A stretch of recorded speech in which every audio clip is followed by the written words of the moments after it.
Hi, this is Vatsa reporting from India, and this is VHDTV. Yes, this is VHDTV. Hi, this is Hrudai from the US, and today is our 20th episode of VHDTV.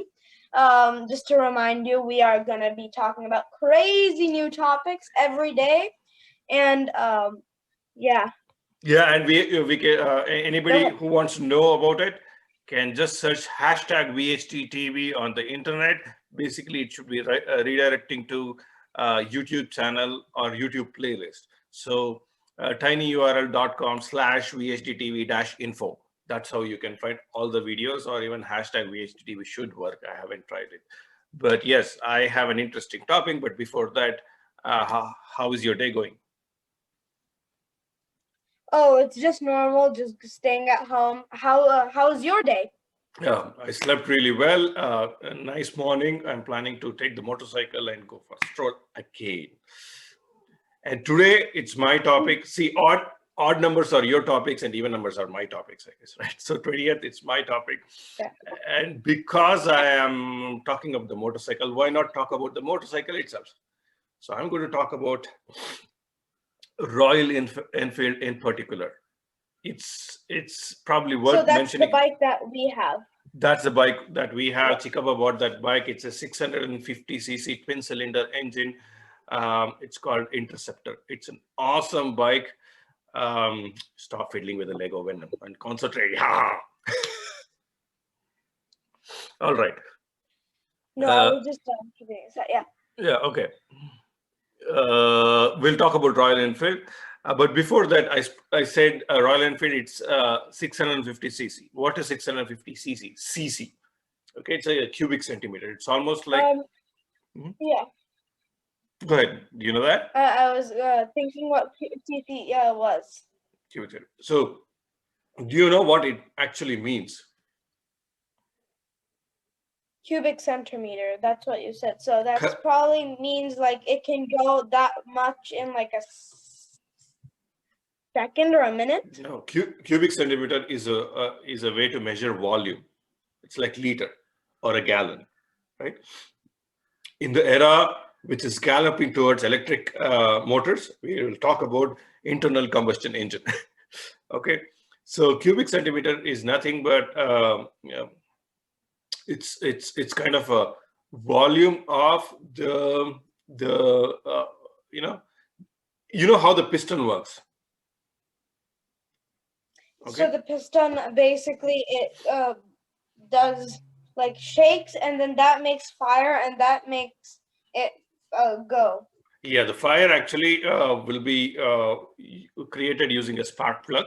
Okay, that so typically any internal combustion engine, I'll be telling the very simplified form.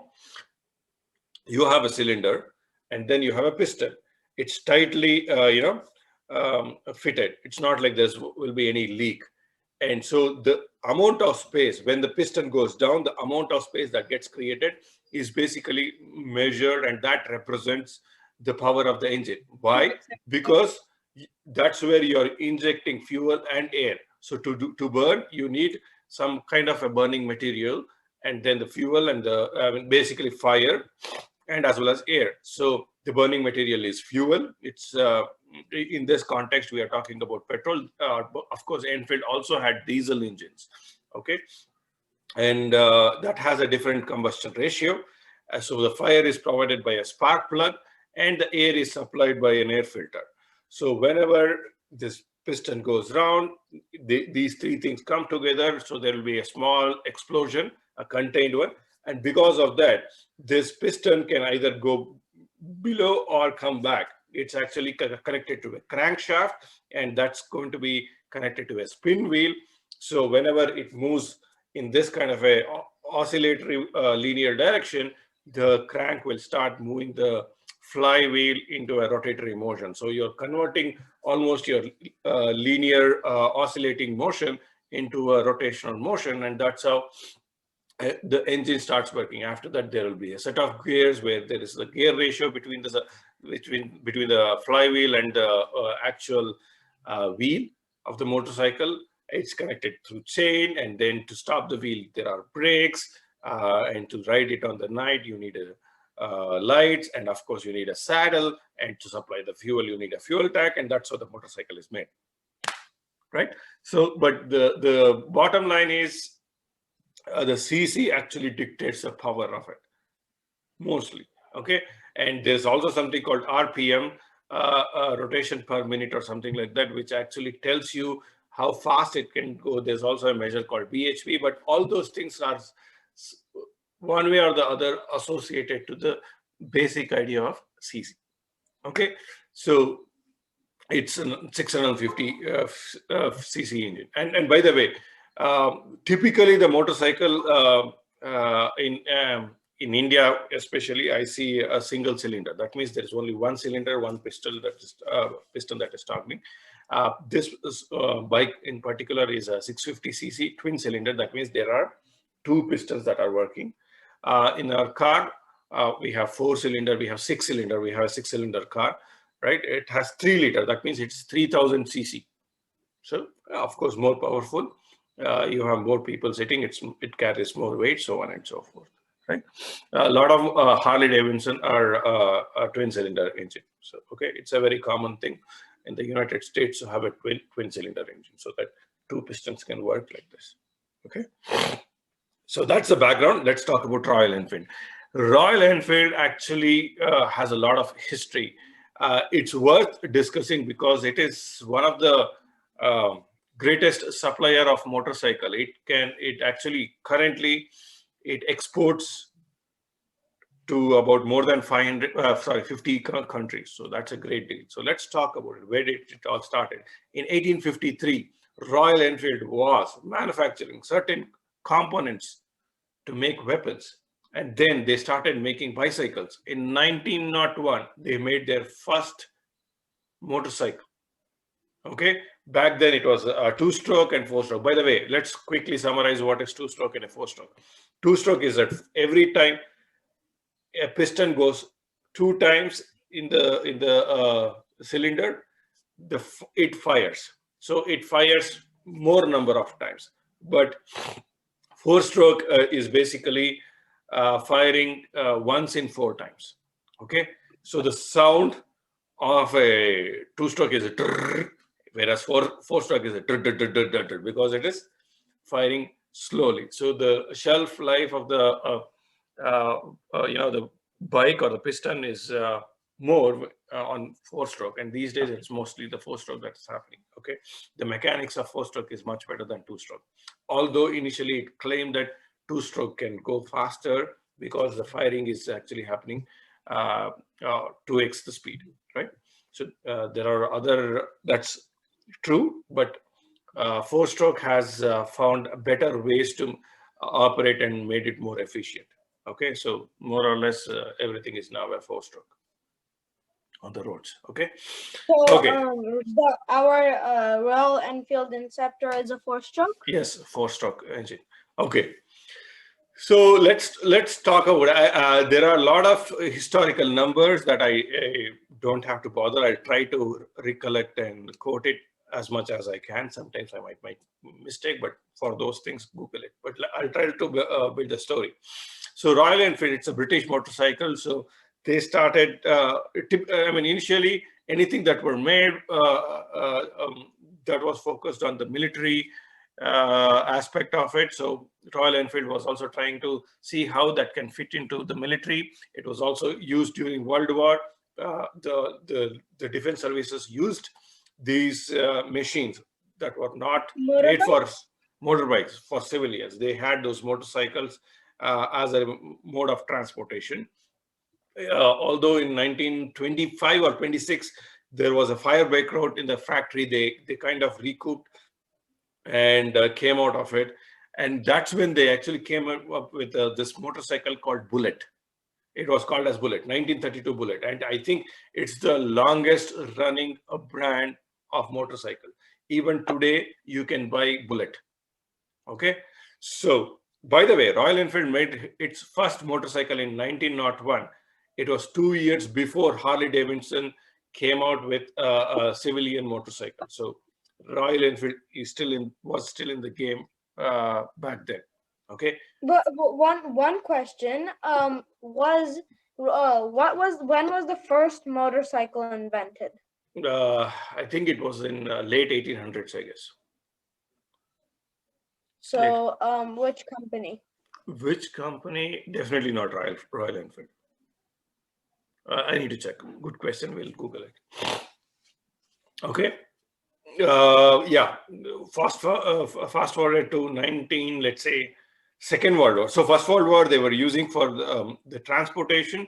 It was heavy. They even had 770 cc. So very, very powerful motor. Right. 1932 is when they. So even more than the Interceptor. Of today, right? Because I'll tell you, there is a history on Interceptor itself. I think they made it in 1949, but before that, between 1932 and 1949, we had World War. So Royal Enfield came up with a crazy idea. Of course, the army wanted this kind of a supply. So they made a very lightweight motorcycle. It was called as WDRE. So it was created exclusive for World War. It was 125 cc lightweight motorcycle. It was a flying flea. They had attached parachutes and dropped the motorcycle. So in the war zone, the aircraft carried these motorcycles and dropped it so that the army could actually start riding the motorcycle, taking it. So they did that. Okay. And after the World War, things started getting stabilized. So they realized that they need to deploy motorcycles for civilians, and that's where they came up with the idea of Interceptor. So the first motorcycle Interceptor was introduced in 1949. Okay, of course the cc and other things were different. They also had this motorcycle called Meteor. By the way, 2020 it reintroduced. Okay, so in India I see a lot of Meteors now. So it was reintroduced. Okay, Enfield is doing that. Royal Enfield is doing that. So let's go back to 1949. So 1949, also 1947, India got Indian independence. Britishers ruled India till then. So the entire system was familiar with Royal Enfield. Okay. So in 1952, when Indian government was forming, of course, it was forming every aspect of the governance. So the defense services was one of the primary aspect that had to be catered. So they actually placed order for 800 motorcycles, 350 cc bikes, bullets for Indian Army. Okay, so there was this distribution at a small center in Madras back then. Now it's called Chennai. So they decided, hey, you know what? We are supplying to the Indian Army anyways. So let's start manufacturing it. So that's when the mass production of motorcycles in India started. Okay, they made 350 cc and 500 cc machines. So 1955, that's when they officially established Enfield India. Okay, it continued. The British also continued to manufacture. In 1964, they introduced the Continental GT Cafe Racer. Cafe Racer is such a kind of design. It's a naked bike. You mostly see the wheels as tank and a small wheel. Everything is exposed. The handlebar is also very minimalistic in nature. It is lightweight, and it back in those days, kids loved to take that Cafe Racer and just go around. Okay, again. So it was a kid bike? No, it was not a kid's bike, but I think British did give permissions for all these youth, so-called youth, 16-year guys to go hop on a motorcycle and go around without a license. It was still a heavy machine, but it was okay to ride those motorcycles because back then there were not many motorcycles on the road, I guess. So it was allowed to do that. Okay. They did that 1964. It was a 250 cc bike though, a lightweight. Again, fast forward, Royal Enfield reintroduced Continental GT, but now 650 cc twin cylinder engine Cafe Racer. Okay, both Interceptor and Continental GT currently shares the same engine, just that the look and feel is different. Okay, so they're trying to do that. They continue to do reintroduce their old brands. Okay, in 1967, unfortunately, they had to end the full production in British. Mm-hmm. but I think they still continue to make the Interceptor for some time. But for I think 3 more years. 1970, they had to nail the coffin. They had to close down over there. But India has continued to produce bullet on a limited capacity. Okay. But 1994 is when Eicher or Eicher, I don't know how to pronounce it, motor actually owned Royal, and they came up with the idea of Royal Enfield India Private Limited. So India Limited, I don't know whether it's private or whatever, India Limited. So that's when they rebranded and they started coming up with new motorcycles. Okay, since then, this like people are crazy about Royal Enfields. So their majority of the customers were in India because it was a reliable motorcycles. In fact, milkman, people who distributed milk, groceries, they actually used Royal Enfield because that was such a massive motorcycle. It was not going super fast. It was a motorcycle that was very reliable, so they could carry gallons of milk on their motorcycles and supply to the local community. Grocery is the same thing. In Goa and many other places, it is still famous in Goa. They came up with an idea of patpatiya. It almost sounds like motorcycle, pat, pat, pat, pat, pat, right? It was called as patpatiya, where actually the Royal Enfield was converted to a passenger carrying system. So 5 people can hop on like an auto rickshaw.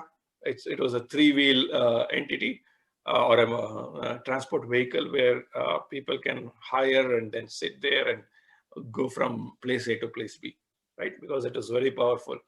People also took that motorcycle to the highest altitude, Leh, Ladakh, Himalaya. They did that. In fact, because people were trying and attempting to take the Royal Enfield to those high altitudes, I think in 2016 or 17, they came up with a brand called Royal Enfield Himalaya, which was dedicated. It was like yeah, you've seen that. It's a 400cc single cylinder bike that can be cross country off-road kind of a vehicle as well.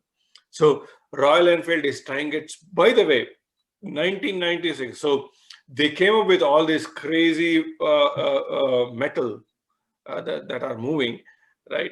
But they were also very good at making sure they regulate the emissions. In fact, that was the first motorcycle in 1996 to incorporate and regulate their emissions.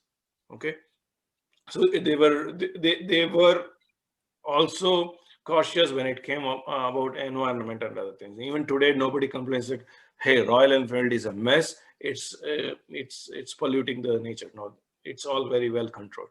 They have the BS6 version today. It's again highly refined motor. Okay, so that's a Royal Enfield. I guess the legacy continues. By the way, their support system is really good. Anywhere, so if you buy a new motorcycle, for the first 3 years, they have a free service in a way that, let's say you're taking your motorcycle to the remotest place, as long as you have a phone signal, okay, if there is a problem, call them. They will try to help you through a call center, and if there is a problem, they can even send a vehicle to actually pick it up. I have witnessed it firsthand in a situation that happened here in Bangalore or around Bangalore. But their support system is really good. They have a large community, and they are deploying a lot of these. So in United States, I think in San Diego, it's the Triumph who is actually trying to sell Royal Enfield. So they have distribution. They have Triumph. Triumph is another motorcycle brand. So they have a lot more distribution center available in San Diego. In particular, they are trying to sell Royal Enfield. So they have taken the ownership of selling Royal Enfield. So if you want to buy Royal Enfield, you can go near the downtown. They have I don't know whether it's GP Motor or a Triumph motorcycle. They do, I think, Triumph motorcycles. They sell Interceptor. Okay, it's called as Int 650.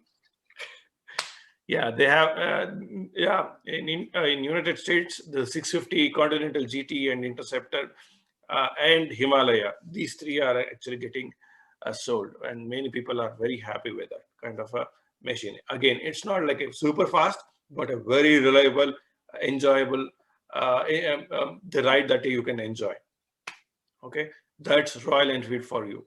So British ruled India, but a lot of things, even after British going outside the country, many things stayed within India, right? Be it railways, they also gifted English. We are communicating with that, and Royal Enfield. So that crossed beyond the boundaries, and now it's across the board. Everybody, European countries, India knows Royal Enfield, and many people in the United States are also aware of Royal Enfield. Although Harley Davidson dictated US for good, Royal Enfield, people are aware of Royal Enfield, and now that is becoming more and more popular. That was my time, and that was about Royal Enfield. Did you like the topic? Oh, yes. You enjoy listening to this video once again. I will go and enjoy riding the motorcycle. Yeah, you were saying something. Yeah, I was just saying, when can we like go to that? What time? Is it open always that in San Diego downtown? I mean, it's probably 9 to 5 weekdays, I guess, but I mean, they do sell along with different Triumph motorcycles. All right. Yeah, I was just asking. Yeah. All right. Take care. Yeah. Talk to you soon. Yeah. Or rather, Yeah. see you Bye. soon. Bye. Yeah. Bye.